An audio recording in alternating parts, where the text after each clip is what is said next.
I am so glad you convinced me that the family car should be the Defender 110. It is so beautiful inside, it's so comfortable, and it just feels indestructible. Yes, it really is. I've been waiting a long time for the new model to come out. The Defender 110, I'm telling you, it's my favorite car of all times. It's my third one.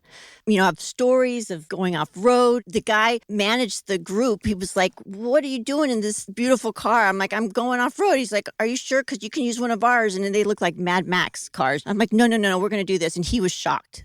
Wow. Well, it's great because the Defender has been reimagined for 21st century adventure, and its unparalleled off road ability, as well as its robust interior, are invaluable whether you're headed towards uncharted territory or just a weekend of exploration. The Defender 110 tackles challenging surroundings with absolute confidence. The SUV conveys strength outside and in, featuring peerless technology like an intuitive driver display and an award-winning infotainment system. That's my favorite part, to keep you connected no matter where the journey takes you. Adventure is unique to everyone, and so is the Defender. Choose from the two-door Defender 90, the four-door Defender 110, or the larger Defender 130 with the ability to seat up to 8 passengers. You'll find uncompromising performance in all three. So pack up and go even further with the Defender 110. Learn more at LandRoverUSA.com/Defender. These days, we're all investors, trying to be smart with our money despite our worst impulses. But at iShares, we believe that deep down inside of every investor is a better investor. One that's just waiting to be let out. Explore iShares ETFs and insights and let your best investor out. Visit iShares.com for more information.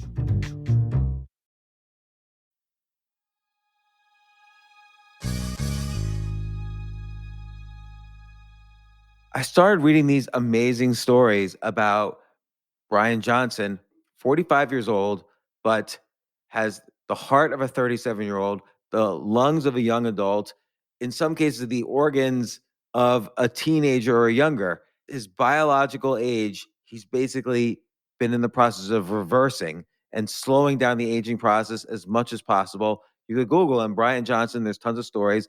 And I remembered I interviewed him when he sold Braintree Venmo about 10 years ago. He's been on this podcast, and I interviewed him for my book, Choose Yourself. So I've talked to him a couple times before and called him up, asked him to come on the podcast to talk about his entire experiences of anti-aging. And what's great is my whole philosophy is that I don't want to just listen to the scientists. I want somebody who's actually doing things and experiencing it. And I want to hear from their experience. I'm glad Bryan came on. Here's my discussion with him. This isn't your average business podcast, and he's not your average host. This is the James Altucher Show.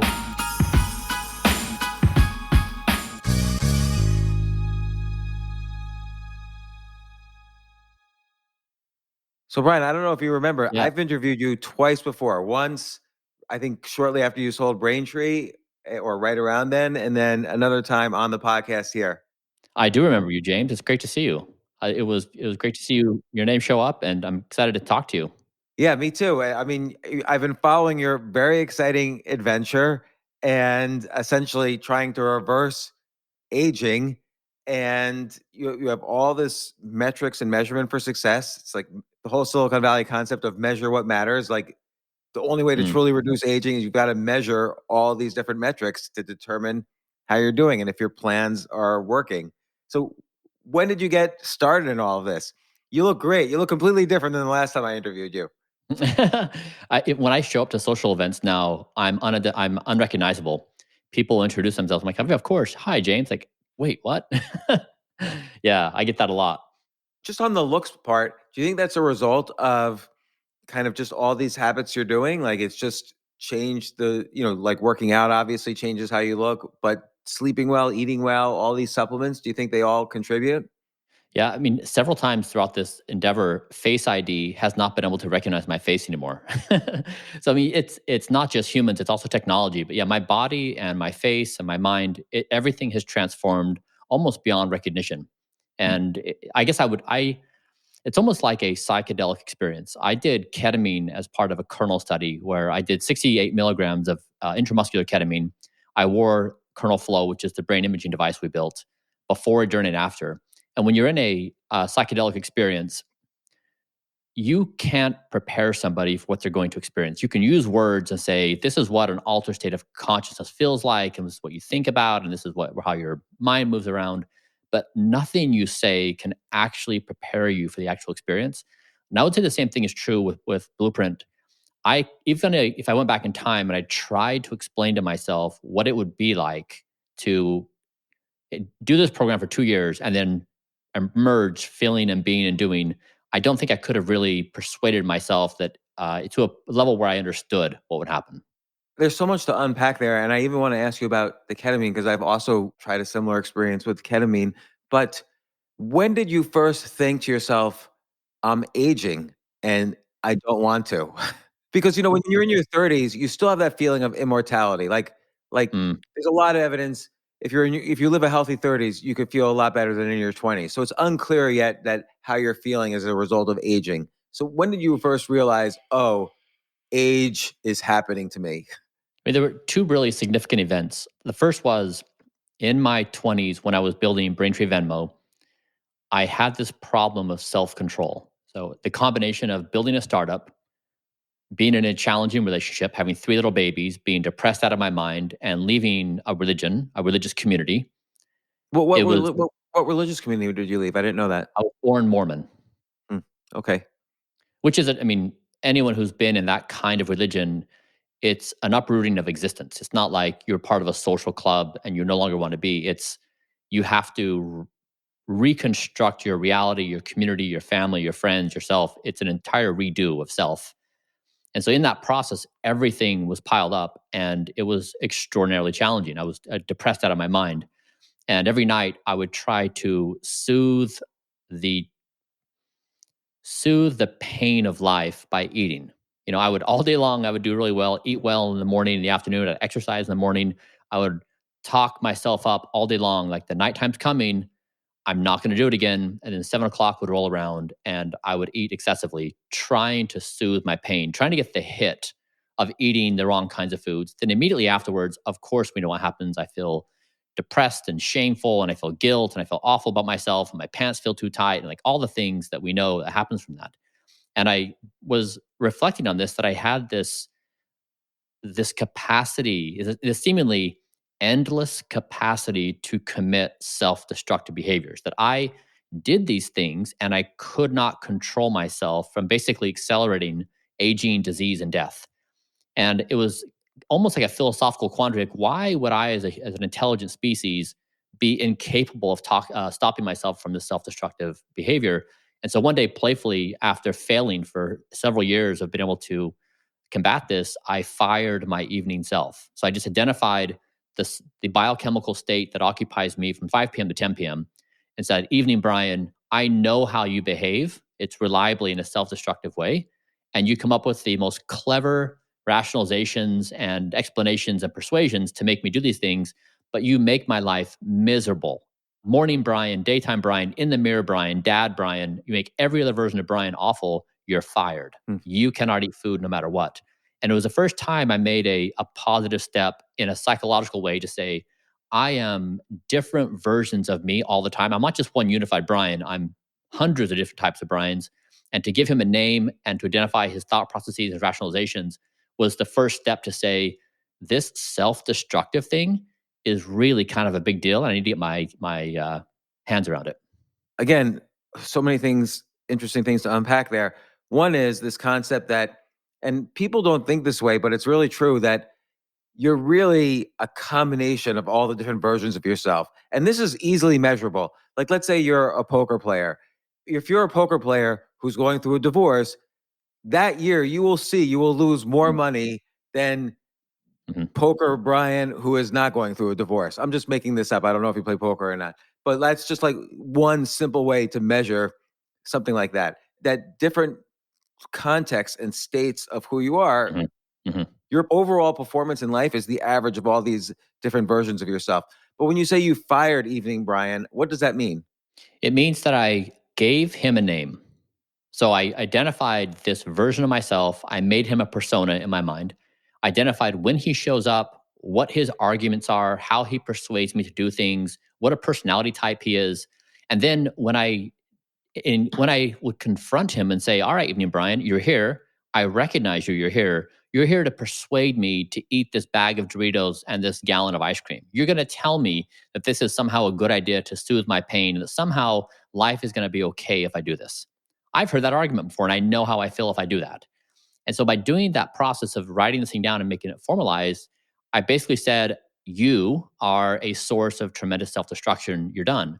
And then I would say, "Even Bryan, no." And then in my mind, I could see this version of myself on the floor, throwing a tantrum, punching holes in the wall, like just flipping out because his control had been taken away from him. His authority had been taken away from him.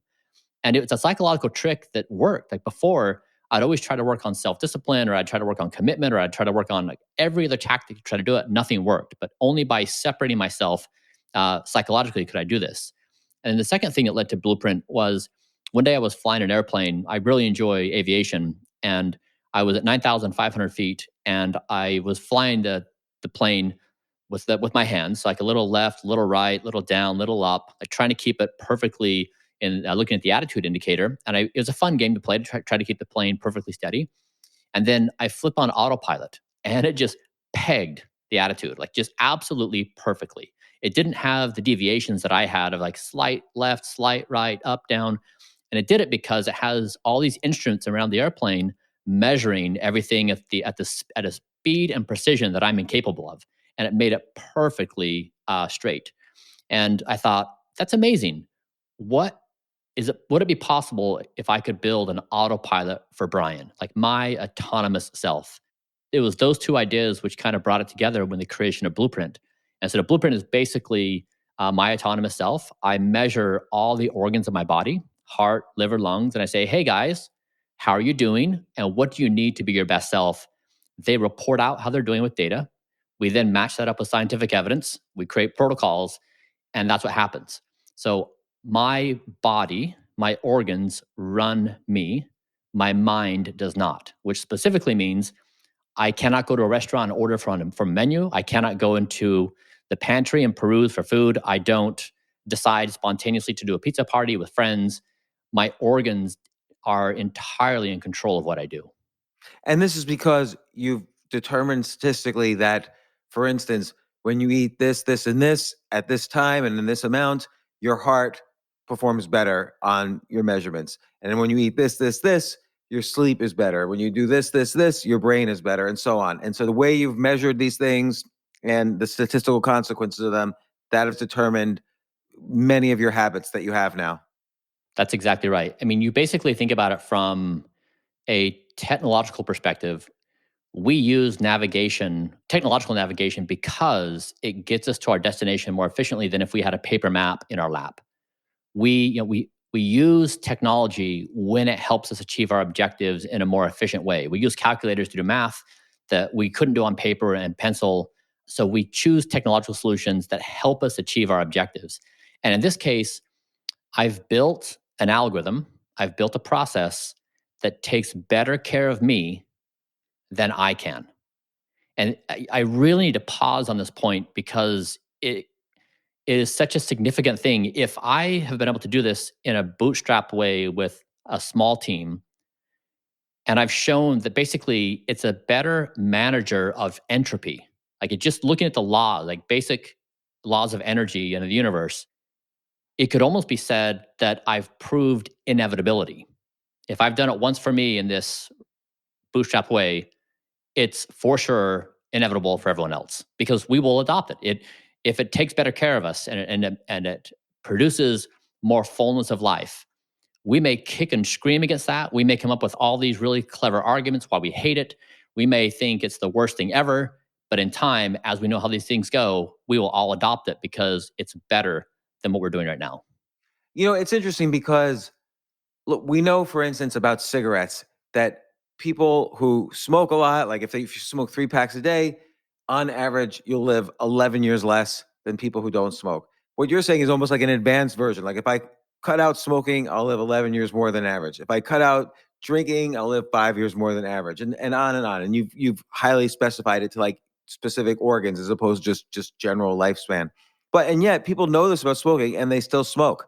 So obviously you have like this extra level of discipline and you had these turning points where you were doing these bad habits and then you figured out kind of almost tricks, psychological tricks to get yourself to have better habits, and then you took it to this extreme that's very beneficial. Mhm. But do you think the average person will be able to do this, even if they want to reverse the aging on their life? Mhm. Yeah, I mean, you're exactly right. Even when a smoker knows that smoking accelerates aging, disease, and decline, they still do it. If you ask why, I'm sure they're gonna give you a clever story why. Like there's all kinds of clever ways to justify it. Really, this question begs, who deserves to be in charge? And this is the battle I was having before in the baby step of recognizing Evie and Bryan, and then asking my body, hey, body, if I asked you to take care of me, heart, liver, lungs, what would you do if you were in charge? And that's the answer. And so this is really a much broader question. It feeds into this. I've been thinking deeply about the future of intelligent existence, not just the future of humanity, but the future of intelligent existence. For example, like what is the 24th and 25th century going to look like? And when they're gathered together in whatever forms they exist, and they look back at the early 21st century, the time we live, what are they going to say that we did that changed the fundamentals so dramatically that we made that majestic future possible? And my primary hypothesis is our minds, which we think are our primary tool of problem solving and our most sacred characteristic of existence, is actually the source of our self destructive behaviors. And so if you think about this from a micro scale, individually, my mind, if you say, what behaviors do I have in life that are accelerating my aging, and what behaviors in my life are slowing my rate of aging, and I try to put fingerprints on that, my mind has the majority of things that are accelerating my aging, and my body is doing things that slow my rate of aging. We treat planet Earth in the same way we treat our bodies, hopelessly committing self-destructive behaviors and hoping that technology will save ourselves from ourselves. And so it's just it to me. If you zoom out on planet Earth and you try to quiet all the noise going on, and you say what is really going on, then I would say there's three things. One, that artificial intelligence is improving at a stunning pace. Two, that the Earth's biosphere is in question. And three is we humans are dangerously at each other's throats. And if you Yeah. look at all three of those things, you can point to the mind on our eagerness, willingness, and almost non negotiable disposition of letting our self destructive minds be in charge. And so when I thought about that, I thought, how could I even create the baby step of showing an alternate version of existence where the mind doesn't have unquestioned authority? And it was diet, because we can't do it. You can measure every organ of the body, you can look at scientific evidence, you can implement these protocols. You don't need a brain interface that gets to every neuron of the brain to do this control. You just basically just say, hey, organs, speak to me with data. I wanted to show a proof of principle of another way of existing that does not have the mind as the central authoritarian actor. It's so interesting, and you're right. And by the way, I don't think the mind is necessarily an enemy. It's trying to protect you. Like when you were eating a gallon of ice cream, it wasn't because the mind was trying to ruin your life. It was trying to say, "Look, hey, hey, Brian, look, you're feeling bad. I have just the thing that'll make you feel better." Like it's almost this weird, simplistic act of self-preservation that makes you do bad things. It's because the mind is not smart. Yeah, I mean, I think the way I speak about this, I certainly am speaking at it from a very high level. And if you go down a second, third, and fourth layer and start looking at it with more pedantic, with more precise definitions, totally agree with you. There's a ton of nuance in this conversation and in these arguments and in all these things. And I'm making high level generalizations as if it were a simple bifurcation mind body. We know that's not that simple. But as an introductory to this idea, just the basic idea that as I've become aware of my mind and I watch it operate, its fingerprints are all over the behaviors which I don't want, which I know are not in my best interest. Now, I know I've seen my mind do this all the time. It whips up all these gorgeous stories on why it has to have its power. it just is inevitable that it does that, but it tries to cling on to this thing. But like it's funny when I empower my organs, my kidneys never out of line. It's never like, yo, let's go get slammed tonight and stay out all night. Or it's never like, hey, let's smoke a pack of cigarettes. It just doesn't do it. Like my body is not a devious actor. It can be trusted with what it's reporting out.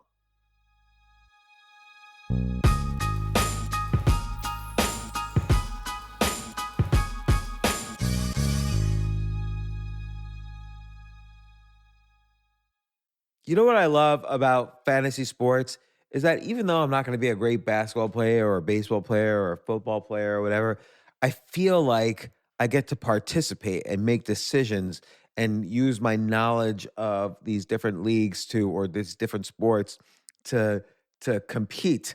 So it's like I can pick my team or I can pick my favorite players and I could use my knowledge to make predictions and maybe even make money. So with the basketball season here, you can now pick combo projections across football and basketball from the Specials League on Prize Picks. This is a league created specifically for combo projections that include two or more players from different sports or leagues. Want to play alongside some of Prize Picks' favorite players like rapper Meek Mill and comedian Andrew Schultz, who's also been a guest on this podcast, and I've been a guest on his? You can now find community plays under the promos tab of the app to view entries for some of the biggest names in the Prize Picks community each week. Look, Prize Picks even offers a reboot policy so that your entries stay in play even if one of your players gets injured. For football and basketball games, if you have a player who exits the game in the first half and does not return in the second, that player is rebooted. Prize Picks is the only daily fantasy sports platform with an injury insurance policy. What? So I love playing it. I love anywhere where I can use analytical ability with my interests to demonstrate some skill and maybe make some money. And I like the game-like aspect. I do wish they had chess as a category on prizepicks.com, but I'll settle for what they've got. Maybe I should make my own fantasy chess league. But in any case, I love Prize Picks. Go to prizepicks.com/James. Use code James for a first deposit match up to $100. That's the easiest $100 you're ever going to make. So that's prizepicks.com/James and use code James. Daily fantasy sports made easy.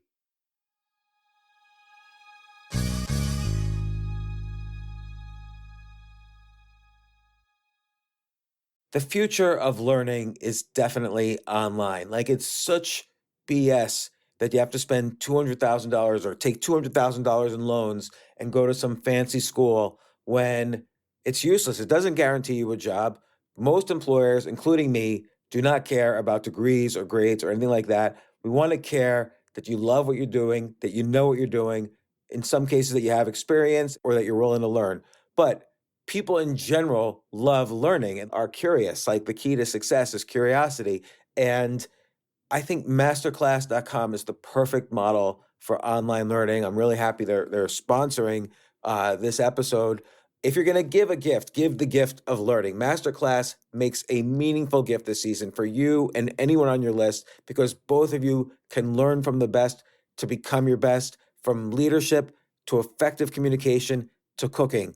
Let me tell you some of the classes I've taken. I've taken comedy from Steve Martin. I mean, can you believe I can take a class from Steve Martin on comedy, or Judd Apatow, my favorite comedy director? I could take an actual class from him on writing. Wolfgang Puck on cooking.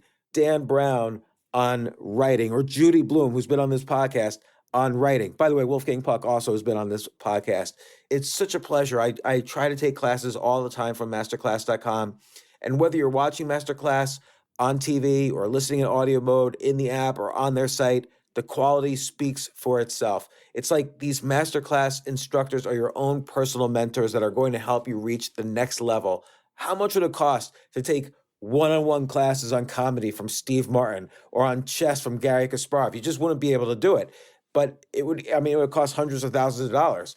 With a Masterclass annual membership, it's $10 a month. Memberships start at $120 a year for unlimited access to one-on-one classes with all 180 plus Masterclass instructors. So it's not just $120 for one instructor. You get all 180 plus masterclass instructors. Boost your confidence and find practical takeaways you can apply to your life and at work. And if you own a business or are a team leader, use Masterclass to empower and create future ready employees and leaders. That's the real education in today's world.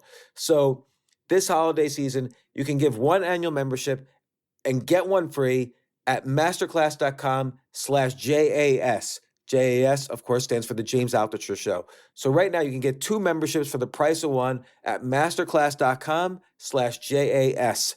Masterclass.com/JAS. Offer terms apply.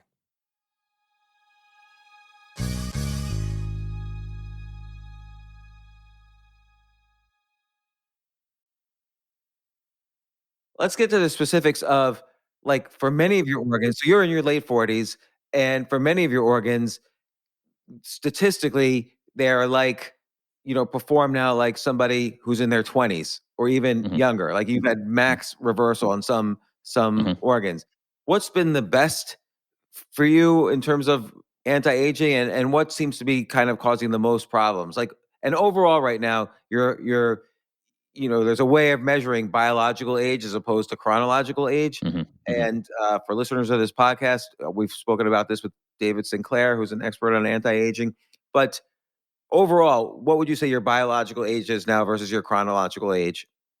Yeah, I mean, I left my mother's womb 45 years ago, Mhm. and then biologically, I'm hundreds of different ages. And it depends on what you're looking at. We use MRI and ultrasound for imaging. We do all the biofluids, blood, saliva, stool.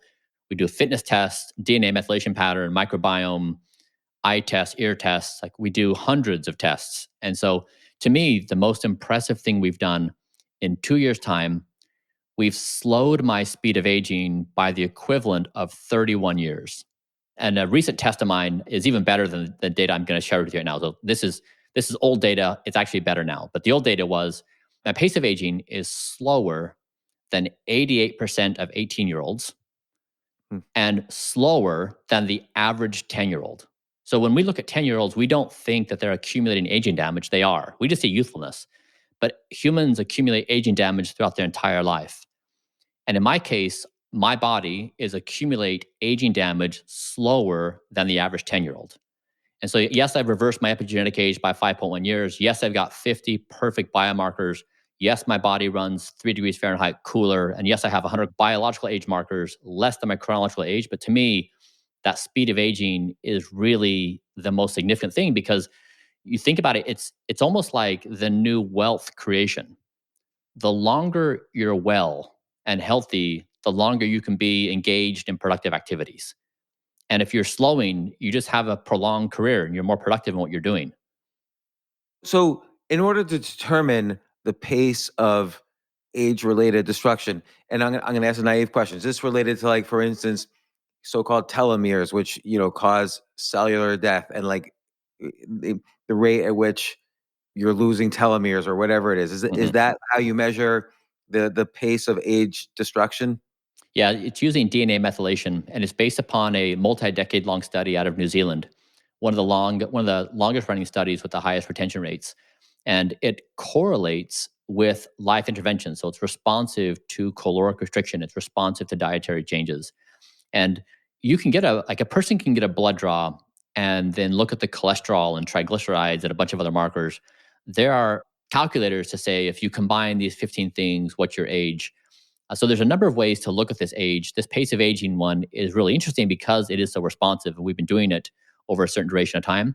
To have some fun with this, we created rejuvenationolympics.com. And so I wanted to people observe what I'm doing, and it's clearly outside the norm. Right? Like I'm not following a normal lifestyle of the early 21st century. And people struggle sometimes to make sense of it. And they then will use words like biohacker or someone interested in health and wellness. It just didn't quite cut it. And so I started referring to myself as a professional rejuvenation athlete. If you look Hmm. at LeBron James and what he does to take care of his body and what time he goes to bed and what he eats, you don't think he's weird for doing it. You respect him because he's trying to be his best on the court for his profession. The same is true with me. I'm a professional rejuvenation athlete. And so this Rejuvenation Olympics leaderboard looks at speed of aging and basically says, hey, if you're into this world of health and fitness, come compete with other world athletes and see who's best. And that way, one of the biggest problems with health and wellness is it mirrors religion, and that if you take the Bible, it robustly supports hundreds of denominations that all claim they're God's one and true only church, and they just fight among each other chapter and verse.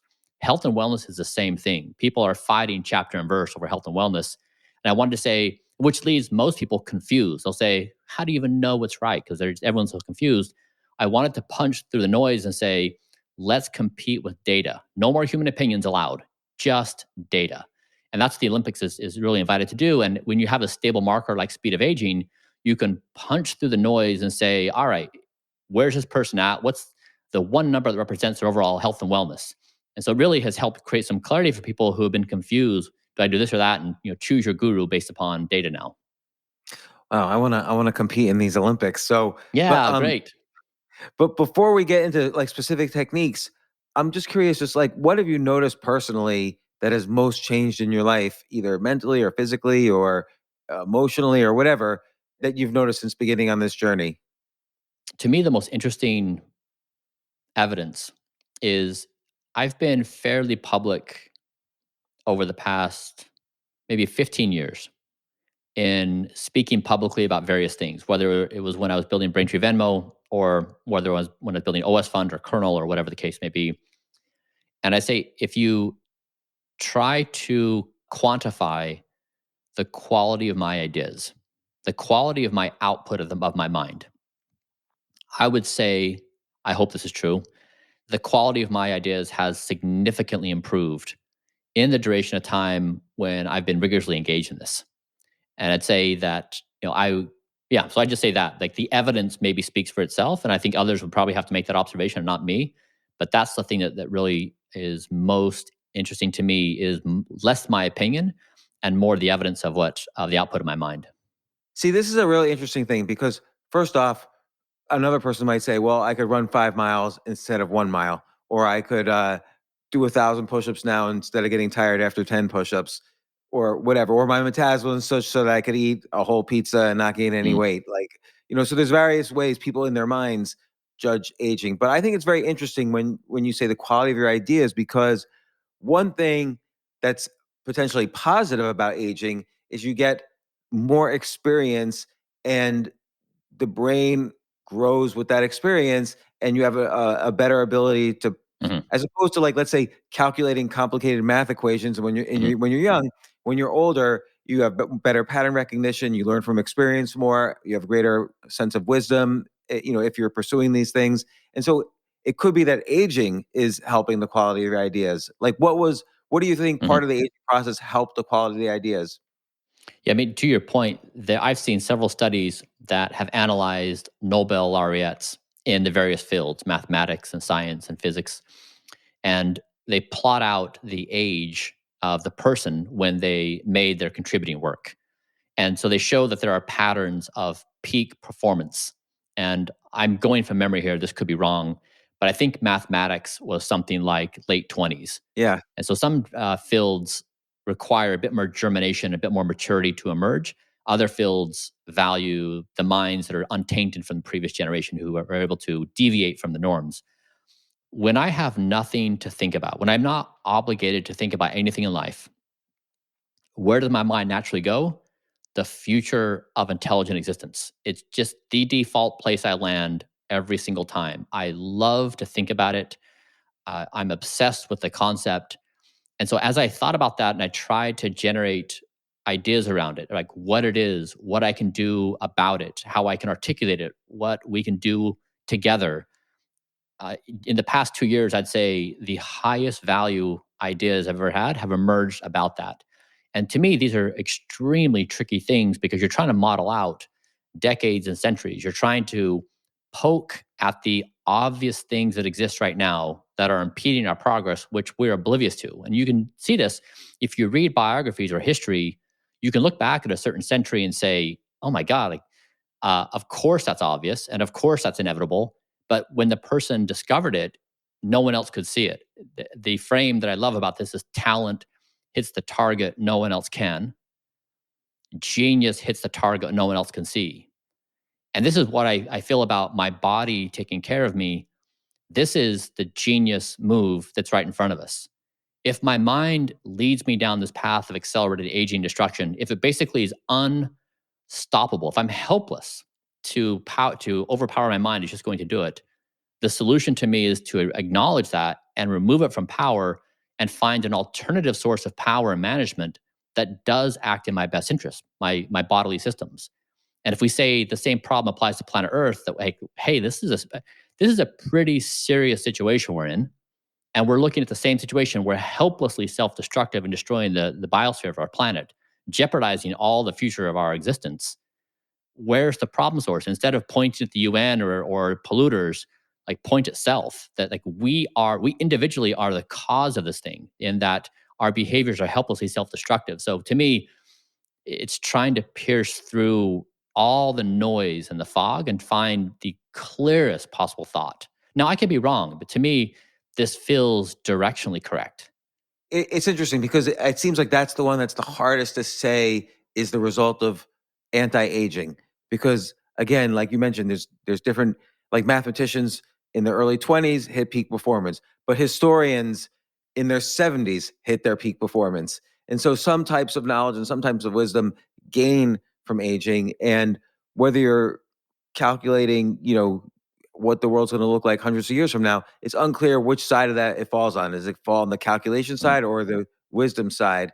And so it's Mhm. hard to put an age to that style of thinking. But I see what you're saying. Like, do you feel like other parts of your thinking are more clear? Like, for instance, memory. Do you feel like your memory has improved, which is something that declines with aging?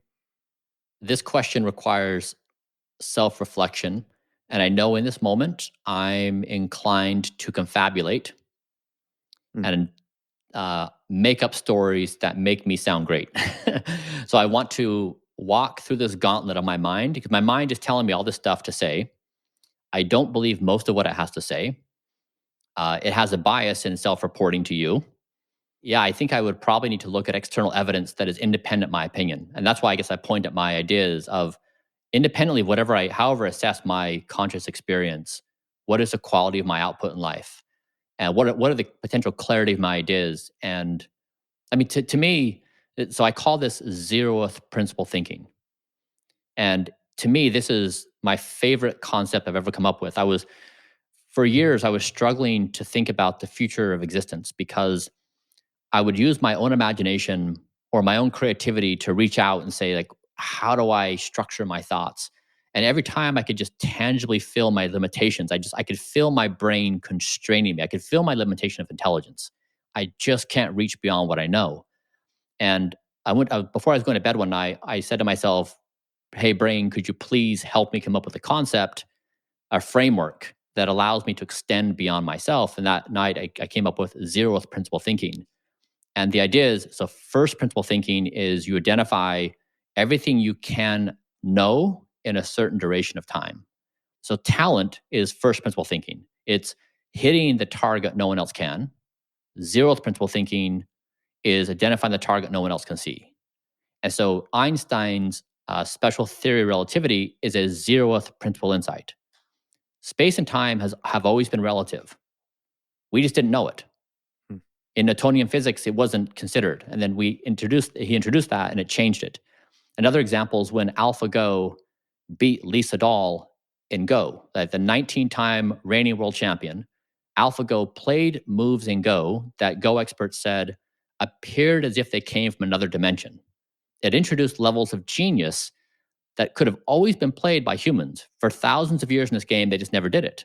And so it introduced these zeroth principle insights and changed the game of Go forever. And this is the key is, if we say, okay, artificial intelligence is now moving along at a certain speed, it's introducing these genius levels of insight, whether it's in protein folding or whether it's in the game Go or whether it's in nuclear fusion or wherever it's at. It's introducing this zeroth principle level of genius into human affairs at a speed we've never had before. And so the future is not going to be human created or human designed. Humans are going to be along for the ride if we're lucky. And that's why attaching my body to science and technology to me makes the most sense. So I'm bridging a bunch of ideas here together. So if you piece this all together, we are accustomed to our technology improving in versions. The smartphone goes from version 1 to version 2 to version 3. Version 3 has the improvements of version 2 and version 1. We just know it improves systematically. You don't get version 4 and it's like, oh yeah, we did away with the previous improvements. And so we are accustomed to our technology improving systematically. With ourselves, we do not improve systematically. We improve a little bit, but we commit self-destructive behavior here. We have a rise and we have a fall of decay. But we accept that we humans decaying and eventually going to die, and we become martyrs for our technology to move forward. So we basically are trying to give birth to immortality through our work because we are demising. We are going to demise. And that technology then is used against us to make us addicted to all the things in the world and make us even worse. And so what I was trying to propose was, could I, as a human, improve my physical being at a speed equal to the rate of scientific and technological progress? So if I basically say, hey, all of my organs, report out your stuff via measurement, report to the science, do these clinical grade protocols, and avoid all self-destructors from my life, like remove my mind, my body is now improving at the speed of science and technology in health and wellness. I've attached myself to the closed loop improvement curve, and I'm not messing with it by having my mind commit these self-destructive behaviors. And this is why I say it's so interesting is we then begin thinking about ourselves as this compounded rate of improvement and our technology being used solely for our own improvement, not to make us worse versions of ourselves. That gets us on this zero principle path where you can start saying, what can we become as a species? It's wide open on the frontier because you're now on the compounded path of improvement. And it's interesting it seems like what you're trying to prove also is that it doesn't plateau. It's not like you're just stopping aging or slowing aging. You're trying to reverse aging. So like physically, what's an example that you've noticed where it's very clear, oh, I had stopped being able to do X, but now I can do it and whatever. I would point back to accumulating aging damage slower than a 10-year-old. It's stunning. I mean, as a How does it 45 make, chrono, how does that make you feel differently? Like for instance, I obviously haven't done that. So how do you think you feel differently than me on a daily basis in terms of yeah. cellular damage and so on? For example, here's my sleep data from the past 30 days. I Hmm. have near perfect sleep performance, 99%. I have 2 days that were less than 100%. Hmm. So by the time you turn 45 years old, it's getting harder to get a good night's sleep. You toss and turn Right. more, you're up more at night, you go to the bathroom more, and I'm knocking out perfect nights of sleep. I'm looking at the Whoop data, I'm in the 99.4% percentile for sleep performance. And so, yeah, we all know what it feels like to get an incredibly good night's sleep, how spry we feel in the morning, how clear our heads feel, how stable we feel emotionally, our level of ambition, what kinds of things we can take on. It's like there's evidence. I'm not even just going to say like, oh, I feel like I can run forever. No, like look at my sleep data. That's probably even more compelling evidence because we know what it feels like to get a wonderful sleep. I mean, what are other evidences of aging? I guess, I mentioned memory, but also your skin starts to decline, your sleep Yeah. degenerates. What are other symptoms of aging? I guess you get sick more, or if you fall, you hurt more, or Hmm. it's harder to Yeah. recover.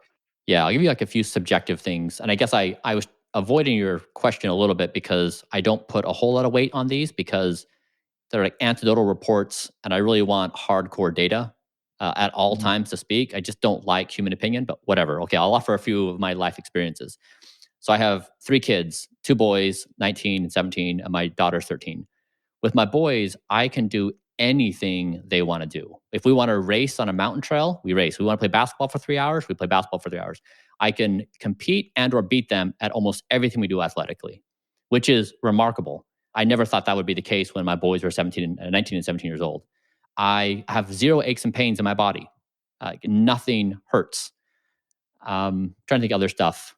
Like my skin age, and when I look, for example, when my daughter and I compare the plumpness and elasticity of our skin on our calves, we're almost identical. Hmm. She's 13, and so just these basic things. My kids oftentimes say the funniest things. Like the other day, my dad looked at me, he's like, Dad, I'm so confused. Like, I understand you're 45 years old, but I'm just so confused when I look at you. And so it's really funny that all these different data points emerge. Some of my markers are doing very well. Like my left ear is still age 64. I have hearing damage from when I shot guns as a kid. And so there are things that are still not resolved that I accumulated when I was younger. It's so much easier to not create the damage than it is to fix it. And right now I'm trying to fix basically a lifetime of damage. And it's just been the past 2 years I've really gotten serious about it.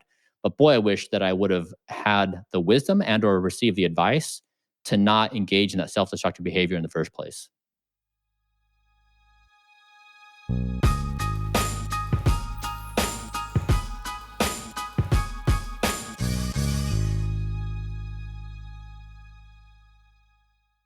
Oh my gosh, I love these clothes. Mizzen and Main. That's Mizzen and Main. It really is the most comfortable work clothes.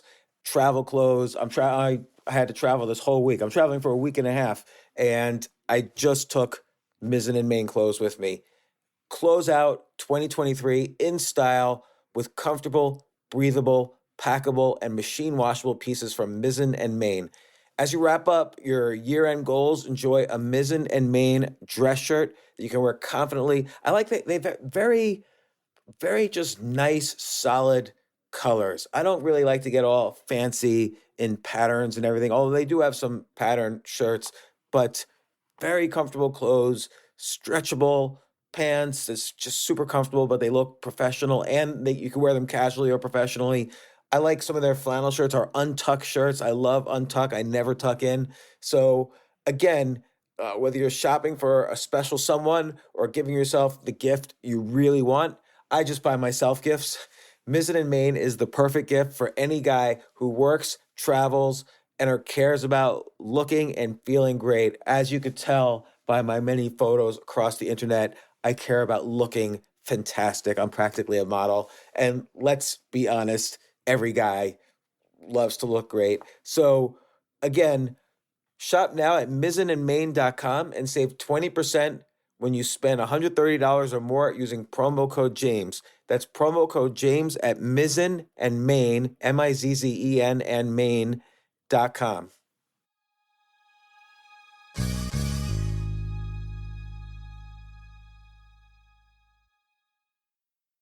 This is such a valuable service for all business owners, big businesses, small businesses, doesn't matter. I wish I had this in the many different businesses that I've started.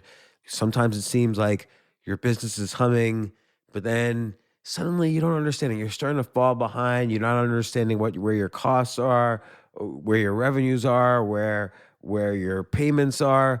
Teams are buried in all sorts of like BS work, and you can't seem to close the books. So you need like one dashboard, one source of truth. I'm jealous of this business, NetSuite from Oracle, of course, NetSuite by Oracle. I wish I'd come up with this idea. It's a brilliant concept to have all your business intelligence on one dashboard. This is why you need to know these three numbers: 37,000, 25, and 1. So 37,000, that's the number of businesses which have upgraded to NetSuite by Oracle. NetSuite is the number one cloud financial system, streamlining accounting, financial management, inventory, HR, and more. 25. NetSuite turns 25 this year. That's 25 years of helping businesses do more with less, close their books in days, not weeks, and drive down costs. One, because your business is one of a kind. So you get a customized solution for all of your key performance indicators, your KPIs, in one efficient system with one source of truth. Manage risk, get reliable forecasts, and improve margins. Everything you need to grow all in one place.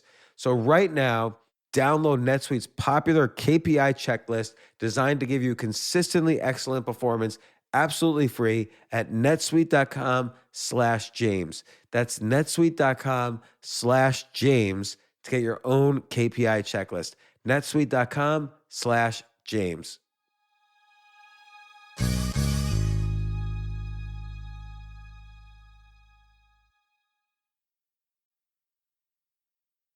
So in terms of like routine, there's a lot of things you do.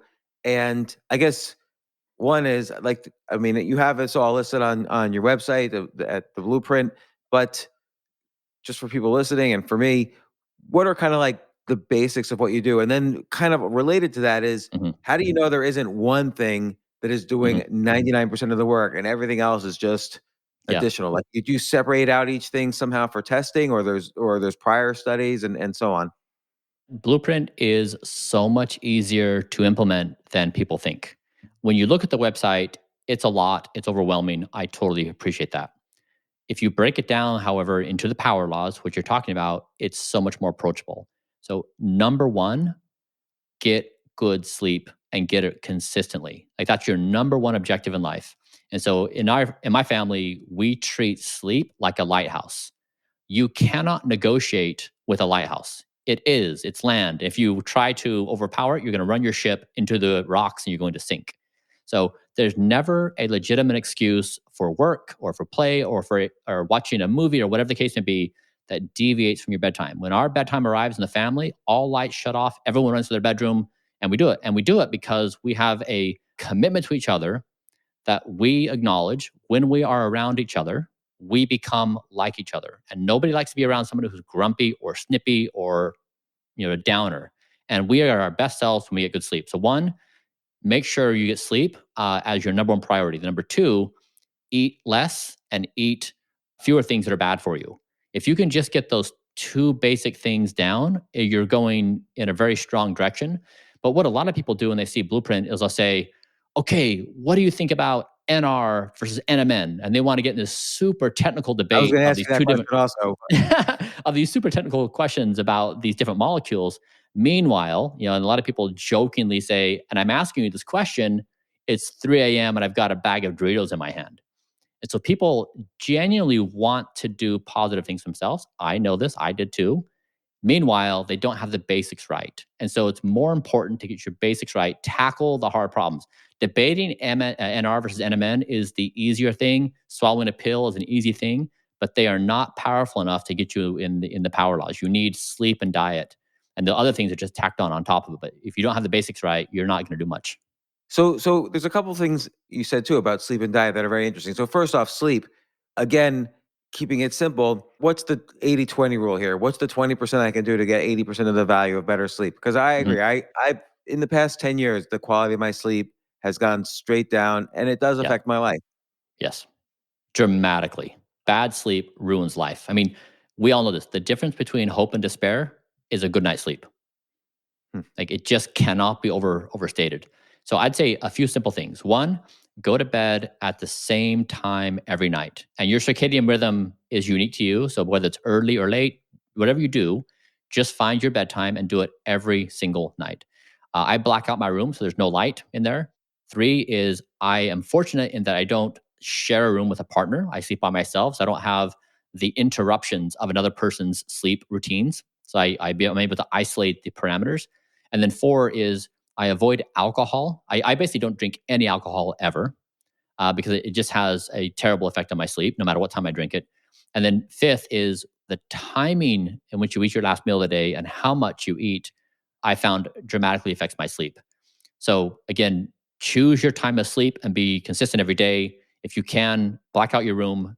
If you can sleep in a room by yourself, that's great to avoid having to try to synchronize with another person and their wake up events and all that kind of stuff. Four, no alcohol. And then five, your diet is, I found, for example, like if I ate certain foods, it would just ruin my sleep. Or if I ate too much, it also ruined my sleep. So like how many hours before you sleep do you take your last meal? 8. So I eat all my food in a 6-hour window. I fast for 18 hours a day. So basically from like, I don't know, 9 to 5 or Yeah, I 9 eat to from 6 to 3, noon 6 to ish. noon. Mhm. Okay, so 8 hours, and then your bedtime then you're saying is 8 PM, 8:30, yep. 8:30. What time do you wake up? I just wake up naturally. I never wake up to an alarm. And so it's somewhere between 5 and 6. Between 4:30 and 6. Okay, so like 8 to 9 hours. Yeah, and my WASO, so like a major biological indicator of your sleep is wake after sleep onset. So basically, how much time are you awake in the night? And most people have WASOs like 2 to 3 hours, like they're up a substantial duration of the night. My WASO hovers around 30 minutes, which is, I think, the strongest evidence of my biological age and my body, of how it's behaving, and my sleep is routinely knocking out that kind of wake time at that level. So you're saying while people are asleep, they're kind of without really knowing it, it's sort of like slightly waking up, going back to sleep, slightly waking up, and that kind of affects the quality of their sleep. Yeah, you're looking at the parameters like your deep, your REM, light sleep, WASO, like how much time you're actually up, tossing, turning, ruminating things in your mind.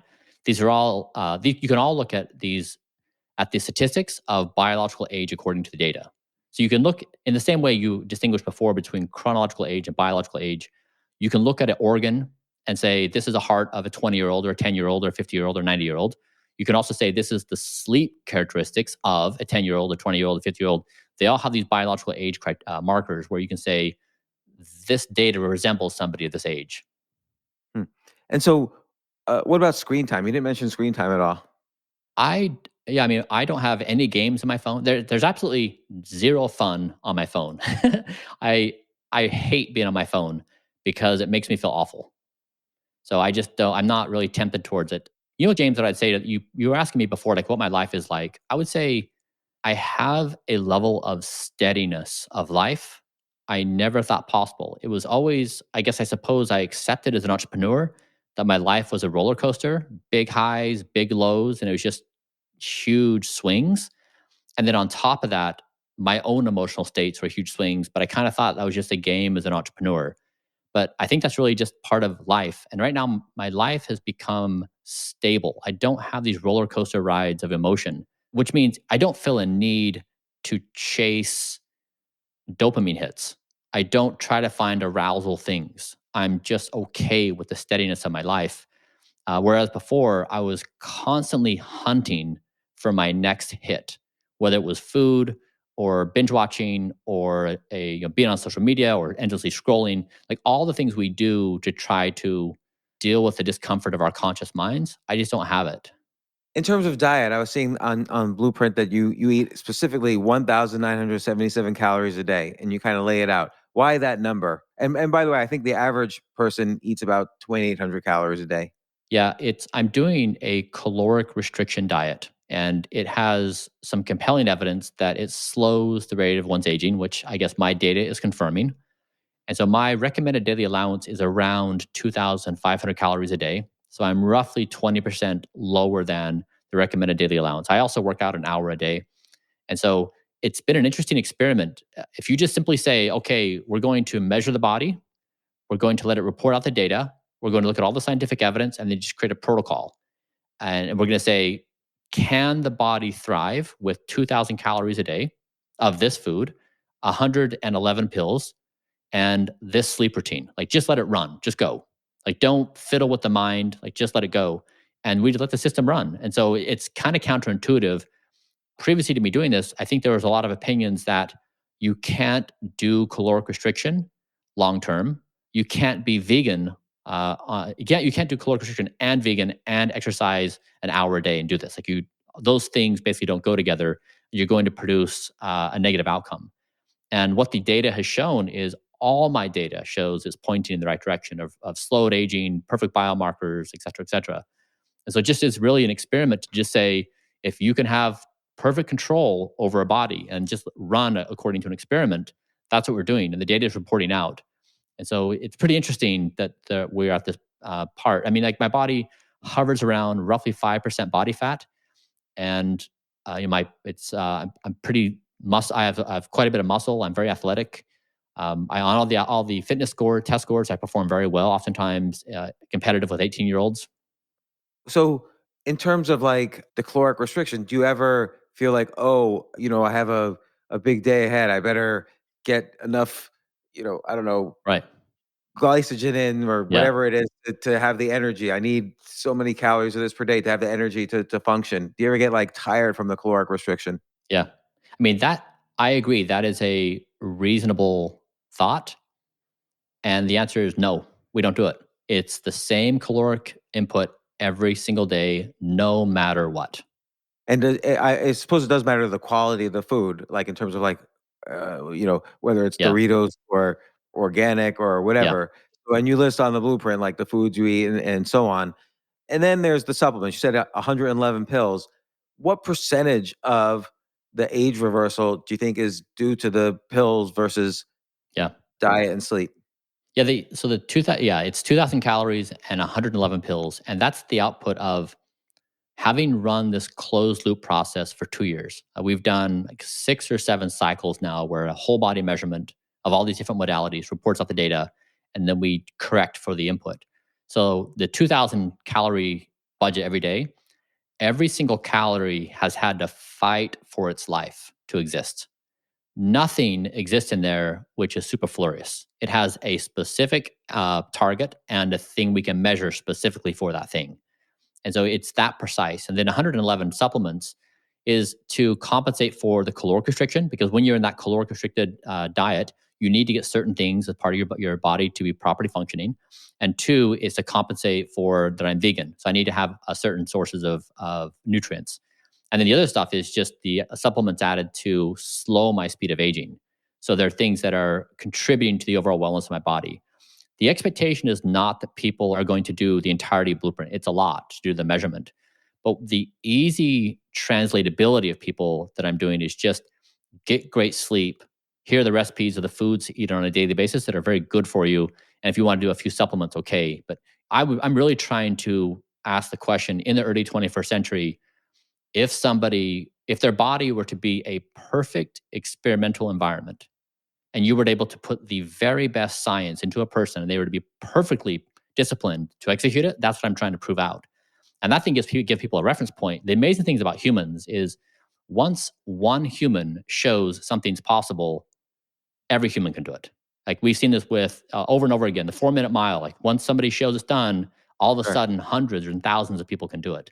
And so I'm trying to basically kick off a cascade.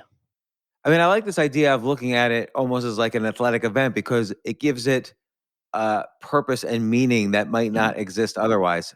Yes, that's right. People are willing to get better at tennis to win the championship at their club. Yes.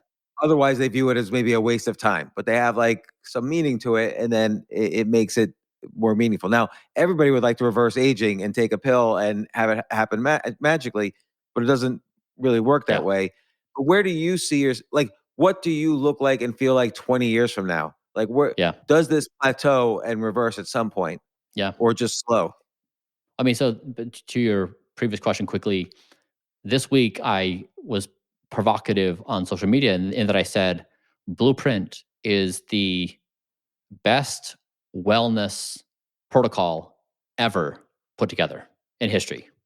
And prove me otherwise with your own data.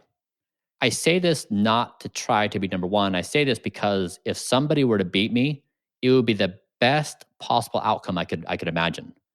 Because then you have someone else showing up with data that their protocol has exceeded mine, which is amazing because then it's going to kick off others who want to come in and compete and beat them. And so, what I'm really trying to do is punch through the noise of the tribal like arguments that exist in health and wellness that leave everyone in society confused. Nobody knows what to do because it's all human opinion. Play the sport with data. So it's fun. And if I'm trying to provoke this competition so others show up and it helps everyone else. But then to your point, it's like what do smartphones look like in 20 years? And in that sense, we all think, oh, it's going to be clearly better because we know there's hundreds of thousands there's millions of people working on improving smartphones on the entire supply chain from the ASIC all the way through the cameras and software, all the above. If we look at the human though, and we say, okay, what are humans going to look like in 20 years? We want to have the same level of hope about our ability to improve as we do our technology. Like, wouldn't it be amazing if we're sitting around the couch like, James, isn't going to be amazing? Like, think about what it's going to be like to be human in 20 years if we have attached ourselves to this compounded rate of improvement for society instead of us just accepting we're in decay and decline and we're drinking and eating terrible food and just walking to our inevitable decay. We want to have the same level of hope about our own potential as we do our technology. And right now we have it entirely backwards. Right. And so given your approach and how it's been working so far, like 5 years, 10 years, 20 years out, do you think you still will have kind of the aging process of a 10-year-old? Do you think your heart will be at the level of a 20-year-old even when you're 65? Like at some point, are you fighting against City Hall in some sense Hmm. where Yeah. you can't fight City Hall? Yeah, I mean, ultimately, I'm trying to prove longevity, escape, velocity. I'm trying to show that time passes, but I stay the exact same age. And so that's done in two ways. One is you slow the speed of aging because we're not going to solve entropy. That's just like a force of the universe that is going on. So even with our bootstrapped effort of 2 years and being slower than the average 10-year-old, phenomenal starting point, like unbelievably great starting point. What we're doing now is we're now looking at the next phase of Blueprint, which is reversing the aging damage that has happened. So truly trying to reverse biological age. And I think that's when it gets a lot more interesting is even if I'm aging at a speed less than a 10-year-old, I'm still aging. So we need to dial back the clock continually in doing that. And so we're just putting our attention on that now. But the thing that's exciting is if we can show, if Blueprint can demonstrate there are meaningful gains one can make in slowing and reversing aging, it's going to kick up an entire cascade of focus. And it could be an avalanche of change in our society to say, this self destructive harm we're doing to ourselves and others is kind of insane. It's kind of the most dangerous thing we're doing to the species. It's at the root of everything else going on in the technology we build. When we're scared of Sandy, when we're scared of the chat bot of Sandy, we're just looking at ourselves in the mirror. We need to be what we want AI to become. When we look at ourselves and we're at each other's throat with these terribly powerful weapons, we're at each other's throat for these same reasons. Like if we really think about the future of being human, and I would love to have the hope myself to say we're locked in as a society. Like we're basically going to say it is stupid that we ask people right now to walk or drive past 10 fast food restaurants and 10 chains offering 50 grams of sugar in a drink before work, and then asking them to stay off their phones, the addiction of social media, and avoid binge watching something, and avoid porn, and avoid the addiction of all the foods where the companies are trying to make you addicted to everything you're doing. Like we're in a walking addiction in our society, and we celebrate it and we protect it. So if someone like me wants to go to bed on time and get great sleep, it's like, that's weird. It's all backwards. It's interesting because it reminds me of an experiment I once did where I refused to shop for food because when you go my point was you could Yeah. never go to a restaurant and order a plate of Doritos for dessert. Like no restaurant offers you, Oreos and potato chips for dessert. It's always like Mhm. just a little thing. And so actually I could avoid a lot of bad foods by simply not shopping because most of the food in the Mhm. store, you have to use enormous amounts of willpower to not buy the things you like. So, but if I just never go to the store and I always order food prepared by a chef and, Mhm. in reasonable amounts, it was an interesting way to diet and not have to have self-control. You want to avoid the moments where you need self-control. And that's what it seems like you've done in a lot of cases. Yeah, exactly. Like our ancestors needed to be aware of the lion hiding. And now the lion in our modern day is modern society. It is lurking and trying to addict us to everything in sight. And it has the worst of intentions of what it's going to do to us. And we celebrate it. And so now, in terms of aging, there's also technological factors. So you've mentioned a lot of guidance on sleep, diet on your website. There's your workout. So these are all great, and I agree with you that these are the most important things. But then now there's all this kind of levels of technology, like you mentioned Mhm. before. Is NR supplements good or NMN supplements good? And then beyond that, if we take the stem cells of a fetus and Mhm. inject it into our body, will Mhm. that make us younger? And then beyond that, there's these things called Yamanaka factors that are Mhm. being experimented on, and it's shown to reverse considerably the age of Yep. of mice. Like when do these technological factors start to play a role, and are you experimenting with them at all? We are. Yep. So it's very promising. And I agree with you on all the potential, the things you just laid out. And the thing we want is we want to peg ourselves on that improvement curve. We want when those things come to market, we want it to be rolled out like a software update on a smartphone. Everyone gets it. Hmm. We want all humans to receive all these updates because we want to be unified and say it is foolish for us to commit self-destructive behavior. No matter how pretty the story is, it is foolish for us to try to get each other to commit self-destructive behavior. And we just need to, if we want to imagine a bright future, one that is majestic, we need to shift our way of thinking. So these updates are just automatic. They're not for the rich. It's not a inequality thing. It rolls through society because that's how we build it. And what technological things are you most excited about in the short term? Like, will stem cells be a thing? Will these Yamanaka factors be a thing? What excites you the most there? There's no silver bullet right now. It's just a bunch of small things. So caloric restriction has the most compelling evidence, I think, out of anything. Eating less and eating the right food is the most powerful thing somebody can do right now. But doing that, you need to have good sleep. So, like, if you just get sleep and diet right, you're getting the majority of the benefits. Like, that's really where the power laws are right now in medicine. Of course, people love talking about magic pills. They love thinking about magic pills. They love anticipating magic pills because it kind of covers up the hard work you need to do to get there. And those things will come in time. They'll have certain effect sizes, TBD, what they are. But we really just want to be in a position that we can adopt them when they're ready to go, but we're not waiting for them. And let me ask you a question that will almost sound like a segue. How important is optimism and, let's say, positive thinking? I told you I became a pilot. I love flying, and I got typed in all the airplanes. I've flown small airplanes, I've flown jets, all different types. No matter how hard I've trained, no matter how much time I spend in the cockpit, I am never as good as a professional pilot. So when I get in that cockpit and I watch how fluid they are with their controls and what happens in an emergency, they're always better than I am because they think about it and do it every day, all day. Whereas as an amateur pilot, jump in the plane, have some allocation of my time, but otherwise, like my brain's off somewhere else. And in these situations, like NR and NMN or like this or that, uh, I don't ever want to express an opinion because it's inferior to the professionals who eat, sleep, and breathe this stuff. I mean, the people on my team have been doing this for decades. It's all they've ever done. And so they just have this knowledge base and these intuitions about all this interconnectedness that I don't have. And so I know my area of expertise and where I'm good at, but I'm not going to jump in the fray and begin to pretend. 'Cause I used to do this as like an amateur biohacker, read blogs, listen to podcasts, read books, take my little bag around and, put the tips and tricks. But if you look at my data, I was awful.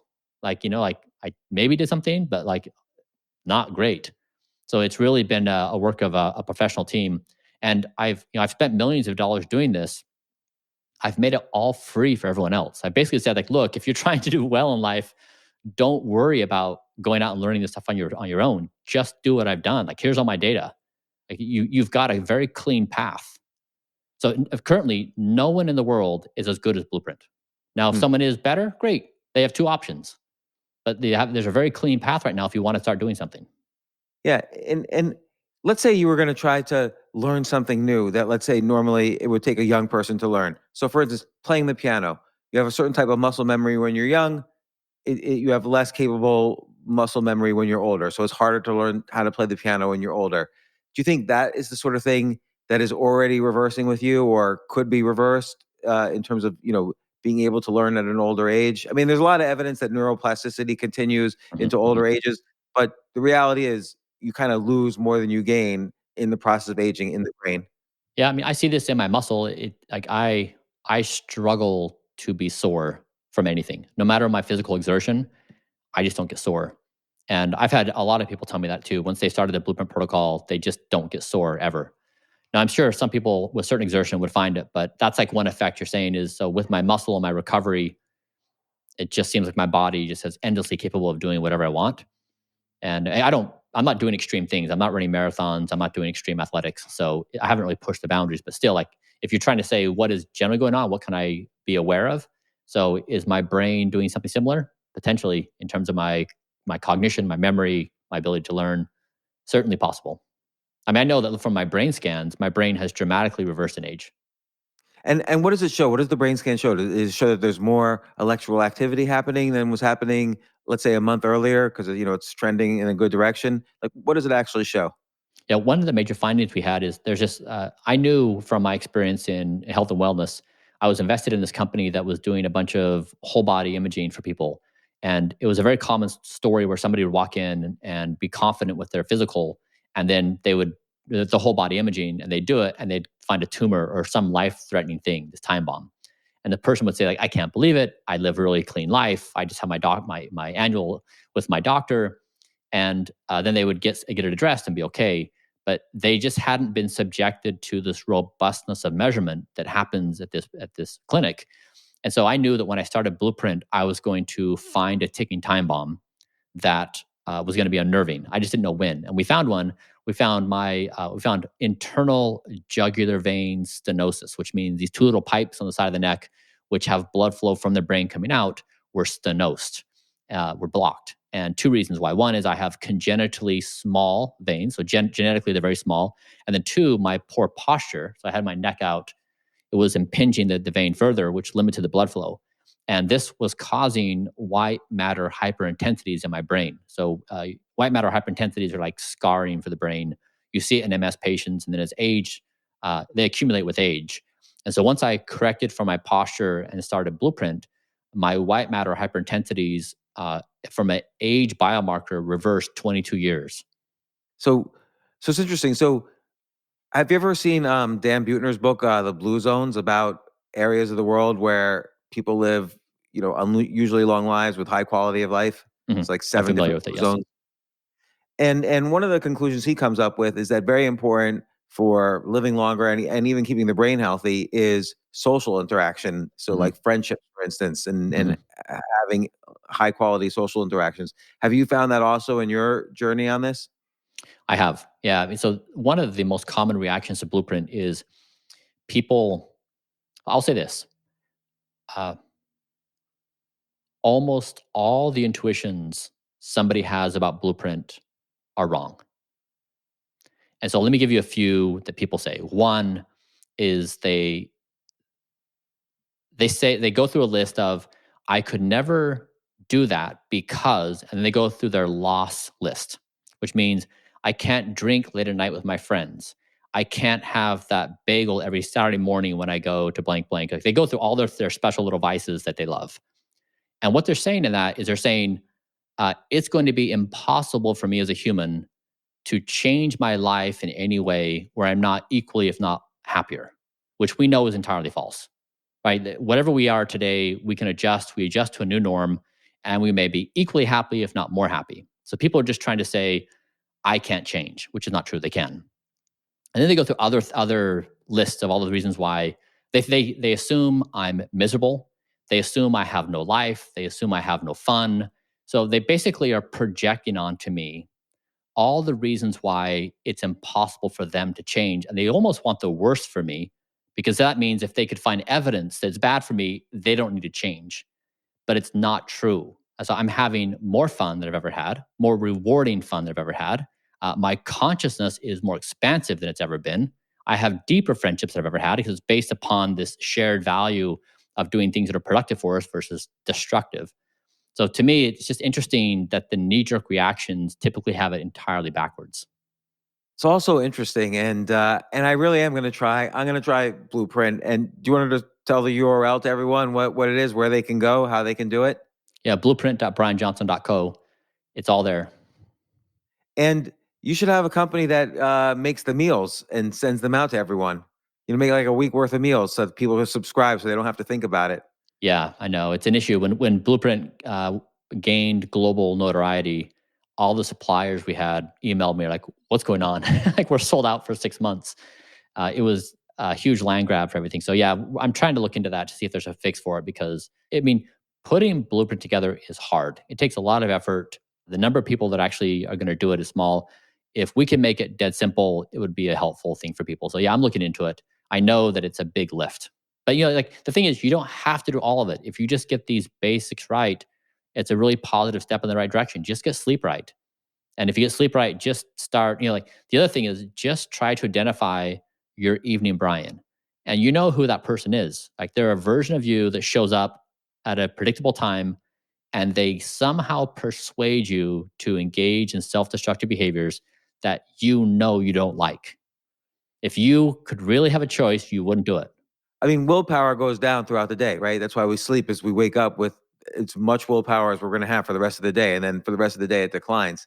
And so at night, oh, you're trying to avoid the ice cream, you Yeah. just don't have enough willpower, and you're trying to avoid the binge watch, you just don't have enough willpower left. Like you go Yeah. straight into it. I noticed before you sleep, you take melatonin, and there's always been lots of back and forth with melatonin. Like, Yeah. you never wake up groggy with it, or Like, how did you determine the right amount for you? Yeah. The answer to everything we do at Blueprint, evidence-based medicine. Everything we do has had to fight for its life through a review of evidence. Now, two reasonable scientists can look at the same evidence and come up with different conclusions, totally expected and fine, which is like what I'm trying to spawn up with Blueprint is others to compete with us. So my dose of melatonin is 300 mcgs every night. So it's a very low dose. It has evidence behind it. So, and my sleep is like the data is I have near perfect sleep every single night. And so is melatonin doing its job? Maybe. If we pulled it out, would it do the same? Maybe. Like we haven't done that one confound. We do other things on sleep as well. But it's fine if people disagree with each other on evidence-based medicine. That's totally expected at the stage of the game where we're at. And if maybe we make it to a time and place where it can be that individualized, where you've got enough data measurement on people to do it. But yeah, I take it, and that's what the case. Everything else, like for example, James, one thing that I really enjoy about Blueprint is I look forward to eating more so, and I appreciate eating more than I ever have in my entire life because it's so constrained. And so this idea of caloric restriction, of restraining the things I get in life, has increased my appreciation for life more than anything else. So that's why I feel so alive, more so than I ever have in my entire life. It's very hard to articulate in words. It's like we were saying with the altered state of consciousness. It's just very hard to explain to somebody without them personally experiencing it. Well, Bryan, it's such an inspirational story, and I hope a lot of people pay attention to this. Again, go to blueprint.bryanjohnson.co, and you can see all the details, including Bryan's daily routine, what he measures, diet stuff, exercise stuff, the whole thing. Bryan, thank you so much for sharing this and coming on the show. And I hope we have you on again in 20 years and you look even better than you do now. So that's exciting. Thank you. Yeah, even 2 years. Thanks, James, for having me.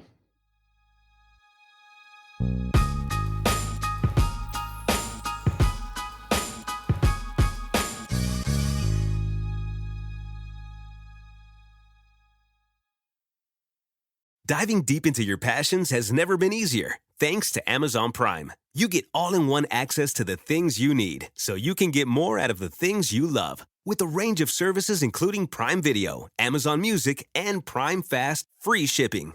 Amazon Prime is like your personal mission control for all the things that inspire. From shopping and streaming to saving, it's on Prime. Visit Amazon.com/Prime to get more out of whatever you're into. It's on Prime. Make room in your closet because Clear the Rack is on at your Nordstrom Rack store.